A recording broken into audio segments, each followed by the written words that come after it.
तो पूर्व पाकिस्तानी क्रिकेटर शाहिद अफरीदी ने जो बयान दिया है उसके बाद जितनी निंदा की जाए उतनी कम है। अब ओवैसी ने करारा जवाब दिया है और कह दिया है जोकर।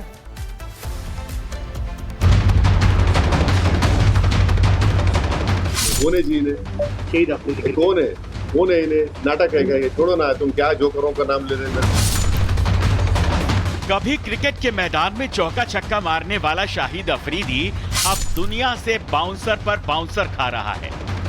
पाकिस्तानी पूर्व क्रिकेटर अफरीदी ने एक बार फिर अपनी आदत के मुताबिक अनाप शनाप बोल दिया। इस बार भी मुद्दा वही पुराना, भारत को ज्ञान देना। 1 घंटे तक दहशतगर्द वहां दहशतगर्दी करते रहे, ठीक है, वहां तक 8 लाख फौज में से कोई नहीं आया, और जब आए तो 10 मिनट के ऊपर पाकिस्तान पे इल्जाम लगा दिया। तो आई मीन कि खुद ही ब्लंडर्स मारते रहते हैं, खुद ही लोगों को मरवा देते हैं, फिर उनकी वीडियोस दिखाते हैं कि नहीं वो तो जिंदा है। तो आई मीन इस तरह का ना करें। लेकिन इस बार अफरीदी की ये गली क्रिकेट वाली बकवास को सीधे करारा जवाब मिला है। मियां जान को भाई जान वाला जवाब मिला है। AIMIM के असदुद्दीन ओवैसी ने एक लाइन में ही अफरीदी की बोलती बंद कर दी, बोल दिया जोकर की बात मत करो। शहीद अफरीदी ने ऐसा स्टेटमेंट किया है, भारत खुद ही अपने लोगों को मारता है और फिर बाद में हमारे ऊपर नाम लेता है। कौन है जी ने? शहीद अफरीदी कौन है इन्हें? नाटक है क्या ये? छोड़ो ना, तुम क्या जोकरों का नाम ले रहे हैं मेरे सामने? छोड़ो ना इन लोगों को। मतलब साफ है, क्रिकेट से रिटायर अफरीदी अब बयानबाजी के पिच पर जोकर बन चुके हैं। न रन बनते हैं न बात। वैसे अफरीदी साहब अगर थोड़ी बहुत फुर्सत बयान देने से बची हो तो अपने मुल्क की ओर भी देख लेना। पानी के सूखे से बिलबिलाने वाली हालत है। डर से मुखिया ने पहले ही अपनी फैमिली को विदेश भगा दिया है। घर के हर कोने में अफरा तफरी मची है। ऐसे हालात में भी तुम्हारे ज्ञान वाले जज्बे को तो सलाम बनता है। भारत आतंक के खिलाफ अब इंतकाम चाहता है। जब बात सरहद और जवानों की आती है तो अफरीदी जैसे जोकरों के बोलने से पहले ही जवाब तैयार हो जाता है और वो जवाब मैदान में सीधे दिया जाता है। कौन है जी ने? शहीद अफरीदी कौन है इन्हें? नाटक है क्या ये? छोड़ो ना, तुम क्या जोकरों का नाम ले रहे हैं मेरे सामने? छोड़ो ना इन लोगों को। तो जनाब अफरीदी बधाई हो, बल्ले से न सही जुबान से ही सही, जोकर ऑफ द ईयर का खिताब तो आपने जीत ही लिया है। Bureau report, Republic Bharat. तो पाकिस्तान से तनाव के बीच राजस्थान के जैसलमेर में सेना अलर्ट मोड पर है, तो वहीं स्थानीय लोग भी पाकिस्तान से लोहा लेने के लिए तैयार हैं। बॉर्डर के आखिरी गांव से हमारी खास रिपोर्ट आपको दिखाते हैं। पहलगाम में हुआ आतंकी हमला और इस वक्त सरहद पर लगातार चहलकदमी के बीच हम राजस्थान के एक ऐसे गांव में पहुंचे हैं जो बॉर्डर से बिल्कुल सटा हुआ गांव है। इस गांव क्यों महत्वपूर्ण कहा जा रहा है और इस गांव में हमारे पहुंचने की वजह क्या है, इसको पूरे विस्तार से हम बताएंगे और समझाएंगे, और साथ ही गांव के उन तमाम लोगों से बातचीत भी करेंगे जिनका इस वक्त की इस हलचल को लेकर क्या कुछ कहना है। और अगर 65 और 71 के युद्धों को याद करें तो इन युद्धों में इन गांव वालों का रोल क्या था, इसको लेकर विस्तार से बात करेंगे। लेकिन सबसे पहले हम आपको एक तस्वीर दिखाएंगे। आप देखिएगा, ये जो सड़क आप देख रहे हैं, 65 और 71 का जब युद्ध इस सीमा पर लड़ा गया उस वक्त ये सड़क नहीं थी। सिर्फ और सिर्फ दूर दूर तक ये रेगिस्तान और रेत के बड़े बड़े टीले थे। अब आप अंदाजा लगाइए कि इस रेत के टीले में बिना सड़क के कैसे सेना ने मूवमेंट किया होगा, कैसे सेना के लोग जो हैं वो सरहद तक पहुंचे होंगे और पाकिस्तान को कड़ी चुनौती देते हुए इन दोनों युद्धों में पाकिस्तान को जो है वो भारत ने मात दी थी। बाबा, मैं आप ही से बात करना चाहूंगा।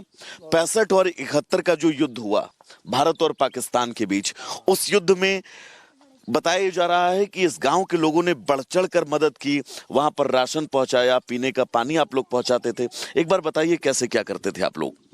हम ऊंटों पे लेके जाते थे, ऊंटों के जरिए ले जाते थे। ऊंटों के जरिए, ऊंट कैमल थे हमारे खुद के, उसके ऊपर लोड करके और फौज के साथ साथ मतलब रास्ता दिखाने के लिए आगे आगे हम चलते, पीछे पूरी सेना चलती थी कि फलाने टिब्बे भी जाना है पाकिस्तान के। ये हर टिब्बे का नाम है। उस टिब्बे पे हमारा टास्क है, वहाँ जाना है, तो उस टिब्बे में हम रात को उनको ले जा करके उधर छोड़ देते थे। वो जो कोई जगह ये है। बाबा तब तो रास्ता भी नहीं था, सड़क भी नहीं थी, रेगिस्तान में पानी पहुंचाना, पीने का पानी जंग के दरमियान मुहैया कराना आप लोगों के लिए तो बहुत चुनौतियां रही होंगी।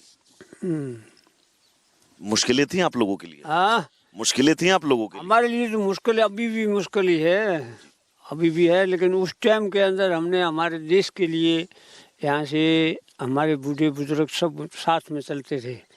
जो चल सकता था वो आदमी अपना ऊँट कमर ले करके उस पर काठी लगा करके और उनके साथ में फौज के साथ में। अभी कोई जानकार था, ऐसे कोई हथियार चलाने जानता था तो उसको हथियार भी गवर्नमेंट के थे, राइफल थी, LMG थी, ऐसे हथियार भी उनको इशू थे कि आप चला सकते हो तो ले लो। अच्छा, आप लोगों को हथियार इशू थे? हाँ, हथियार भी इशू थे कि आप चला सकते हो तो ये भी साथ में ले लो, आप चलाओगे आगे। नहीं चलेगा, कोई बोलता है मेरे को नहीं चलाना आता है तो अपना ऊँट के अमल लेके साथ में जाते थे पूरे बॉर्डर तक।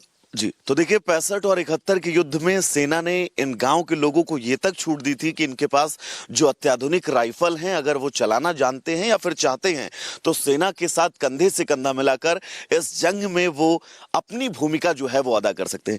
बाबा क्या नाम है आपका और एक बार बताइएगा 65-71 के बारे में कुछ। आप 65-71 के बारे में कुछ बताइए, कैसे क्या हुआ, आप लोगों ने कैसे ऊँटों के जरिए पानी पहुंचाया?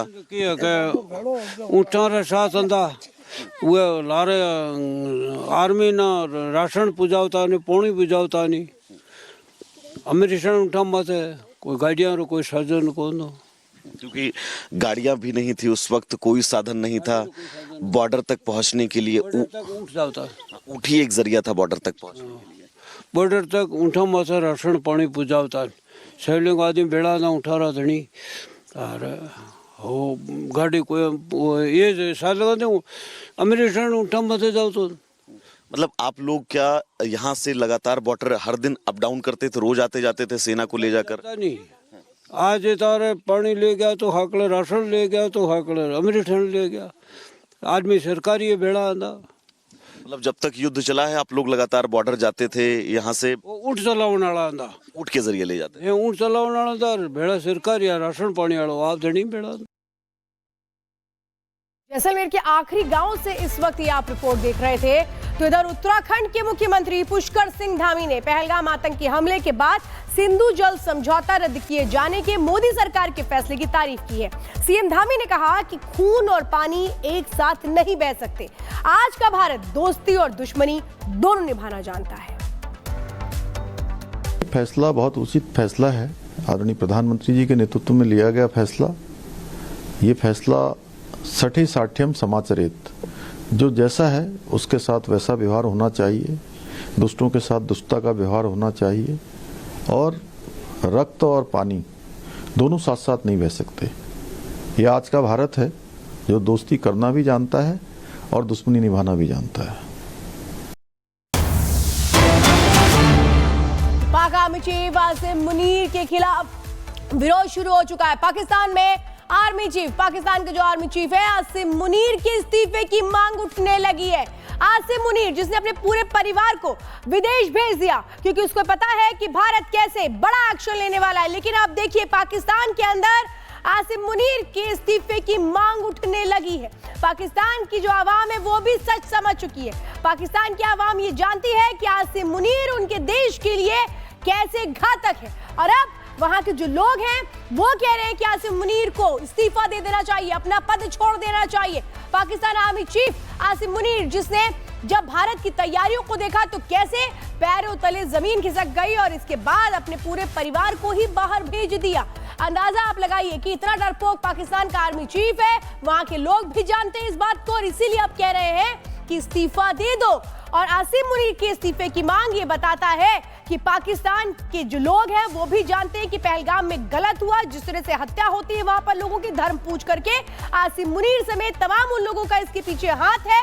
सीधे सीधे जो पाकिस्तान की आवाम है वो भी उनके खिलाफ उठ खड़ी हुई है। पाकिस्तान में आसिम मुनीर के विरोध में अब लोग उठ खड़े हुए हैं, प्रदर्शन किए जा रहे हैं। बड़ी खबर इस वक्त आपको बता दें, पाक आर्मी चीफ आसिम मुनीर के खिलाफ विरोध शुरू हो चुका है और हमारे साथ जतिन हमारे सहयोगी है। जतिन, अब क्या करेंगे ये आसिम मुनीर, क्योंकि आसिम मुनीर सोच रहे थे कि पाकिस्तान की आवाम के सामने वो कुछ भी कहेंगे और पाकिस्तान की आवाम को फर्क नहीं पड़ेगा, पाकिस्तान की आवाम कह रही है इस्तीफा दे दो।